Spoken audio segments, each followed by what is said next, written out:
Spotlights never fade evenly. They cast their glow on a chosen few, leaving others standing in the same light but somehow unseen. In country music, there are names that dominate marquees, echo through arenas, and become inseparable from the very definition of the genre. But there are also voices, just as powerful, just as stirring, that remain hidden in the margins, heard but rarely celebrated. Linda Davis was one of those voices. Her story begins far from the glitz of Nashville, in a small Texas town where industry connections didn't exist and opportunity was something you had to create out of thin air. Yet even as a child, there was something unmistakable in her sound. She memorized Dolly Parton's vocal runs, sang hymns with a force that surprised anyone who heard her, and carried a gift too large for the tiny church stages she first stood on. Those early years were marked not by privilege, but by grit. While some artists are discovered overnight, Linda's path was anything but easy. She grew up in a place where dreams of stardom felt distant, where music wasn't a career but a passion you squeezed in between real-life obligations. But even then, she carried herself differently. There was a depth in her voice that hinted at stories untold, at emotions far beyond her years.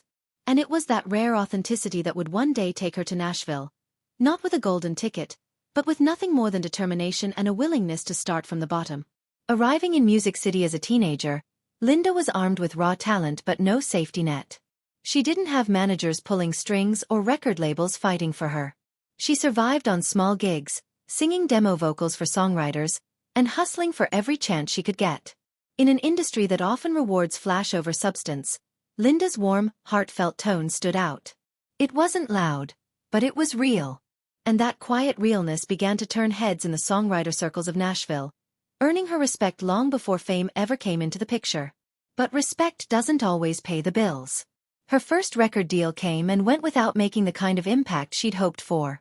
The industry moved fast, chasing the next big thing, and Linda, despite her undeniable talent, often felt left behind.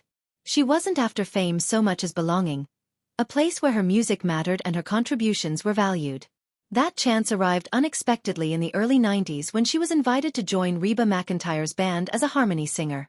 At the time, Reba was not just a star. She was an institution in country music, recovering from personal tragedy and needing someone steady, someone unshakable.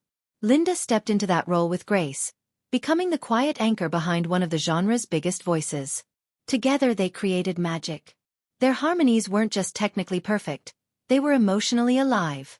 When Linda's voice rose beside Reba's powerhouse delivery, something almost cinematic happened. And yet, even as their blend became iconic, Linda remained in the background, carefully positioned as the harmony rather than the lead. This wasn't about personal tension between the two women. It was about an industry that has always been quick to decide who gets the spotlight and who supports it. The defining moment came in 1993 with "Does He Love You?", a duet that would forever change Linda's life. The song's aching narrative, a confrontation between two women in love with the same man, required voices that could convey heartbreak and defiance in equal measure. Linda delivered that performance flawlessly, her soaring parts elevating the song into something unforgettable. The track won a Grammy, cementing its place in country music history. For a brief moment, Linda Davis stepped into the light. Her name was on the charts, her face on the stage beside Reba's. It should have been the breakthrough she'd waited her whole career for. But fame is rarely fair. While the song was a hit, public perception framed it almost entirely around Reba. Linda became known as the other woman in the duet, a voice admired, but a name too often forgotten. Producers praised her talent yet steered her toward supporting roles. Record executives encouraged her to sound more like Reba rather than finding her own identity. Audiences adored the harmonies but rarely recognized the woman singing them. For all the applause, Linda's fight for individuality was only beginning. Touring with Reba was both a dream and a quiet heartbreak. She stood on sold-out stages, basking in applause that often wasn't fully hers. Fans loved the harmonies but didn't always know her name. Backstage, subtle reminders of her secondary role crept in, her solo material overlooked, her creative ideas politely sidelined. Even in tour meetings, when Linda timidly asked to perform one of her own songs, the response was a non-committal, "Doesn't fit the flow." It wasn't malicious, but it was telling. The industry had already decided who she was, a harmony singer, dependable but replaceable. Over time, the weight of that invisibility grew heavier. It wasn't one dramatic moment that drove her away but 1,000 quiet ones, uncredited contributions, missed opportunities, and the constant struggle to be seen beyond someone else's shadow. Eventually, Linda made the hardest decision of her life: to step away from the security of Reba's stage and try to stand on her own. It was terrifying. After years defined by that partnership, she had to rediscover herself, not as part of a duo, but as an artist in her own right. The transition wasn't glamorous. There were no instant hits, no major label deals waiting for her. Instead, Linda returned to the smaller stages that first shaped her, a mix of theaters, churches, and community spaces where she could sing without pretense.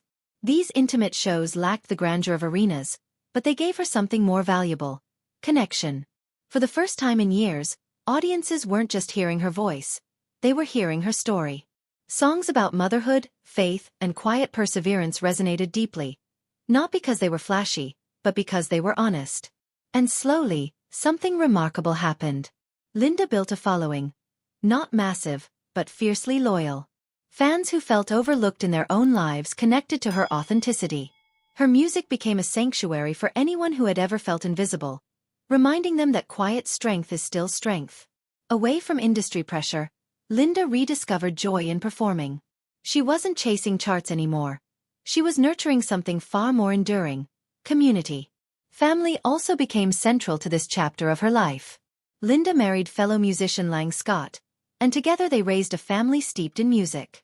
Her daughter, Hilary Scott, would go on to find her own success as a member of Lady A, one of the biggest acts in modern country music.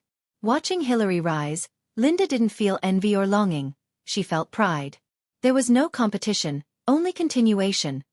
Proof that the love of music she carried had become part of her legacy. Mentorship also defined Linda's later career. She quietly guided young women in Nashville, teaching them not only about technique but about survival. The unglamorous realities of an industry that often chews up artists who don't fit the mold.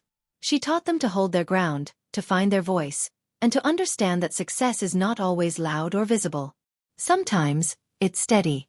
Sometimes, it's simply refusing to quit. Today, Linda Davis stands at 61, not chasing relevance but embracing authenticity. She may not be the most famous name in country music, but she is among its most respected. Her story is one of endurance, of finding value not in fleeting fame, but in lasting truth. The woman once known only as Reba's harmony singer is now recognized as much more. A Grammy winner, a mother, a mentor, and above all, an artist who never stopped singing even when no one was watching. Her voice remains as rich and moving as ever, carrying the weight of every stage she stood on and every battle she's quietly fought. And in that voice lies a lesson: that success is not always about the spotlight. Sometimes the truest victories happen away from it, when you claim your story, honor your path, and keep going even when the world looks the other way.